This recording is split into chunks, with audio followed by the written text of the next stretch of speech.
All right, let me explain a little bit how everything is going to segue over into a digital economy and using XRP just because the banking system is going to collapse based on everything that's going on. So I'll use somebody else's words, but you've heard me say this before about the bonds. All right, here we go. Bonds held in reserve deteriorate in value due to the rapid rise in Treasury interest that will, as Ackman said, continue higher still. Okay. You may say, Lou, I don't know what the hell that is. Real simple. Okay. See all these banks, they buy all these, you know, let's face it, these bonds to shore up their money. They're, basically pad them up, keep the banks, able to continue staying in business.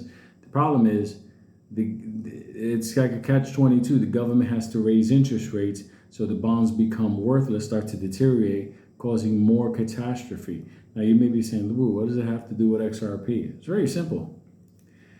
The system currently right now within the United States, the dollar system, the banking system, everything is starting to look very bad, almost catastrophic.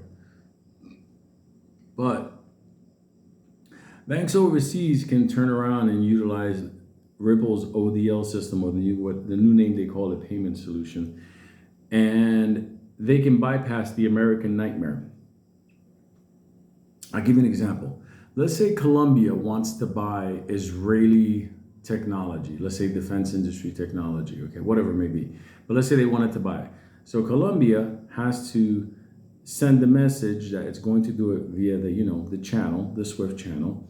Then in the middle of this, a bank like JP Morgan turns around and kind of like vouches for this, make sure the money is available, messages the other side. And then the transaction goes by. It's slow, it's old, it's, people assume risk, the whole thing. With the XRP, ODL, Ripple's payment solution thing, whatever, Colombia could do business directly with Israel in 3 minutes. Very low risk, very low cost, cutting out the United States, cutting out the dollar, cutting out the US SWIFT system, cutting out the entire thing of having a tier one bank, provide liquidity, because XRP is liquidity. You have to understand something. While the lawsuit that Ripple's had on top of it has delayed its growth, its adoption, understand that the condition that the economy and the banking system and everything is in right now is going to accelerate the adoption of it, because everything's starting to crack. It's funny. There's a piece here. Citigroup CEO says they see signs of crack emerging in the lower echelons of consumers. Let me tell you something. Keep raising interest rates. People can't even pay for things. They bought cars they can't afford. They got payments. They can't even believe.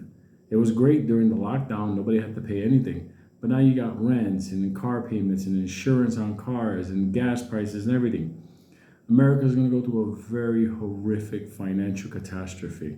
Same with Europe. But a lot of countries out there can go through, well, we don't got to be a part of that. We could bypass that.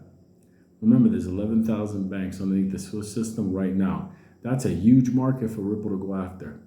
And I'm going to talk about something on Ripple as well. But just for you to understand, the environment, the economic environment is making bank-to-bank in national currency direct a very strong part of the future. So hope that helps.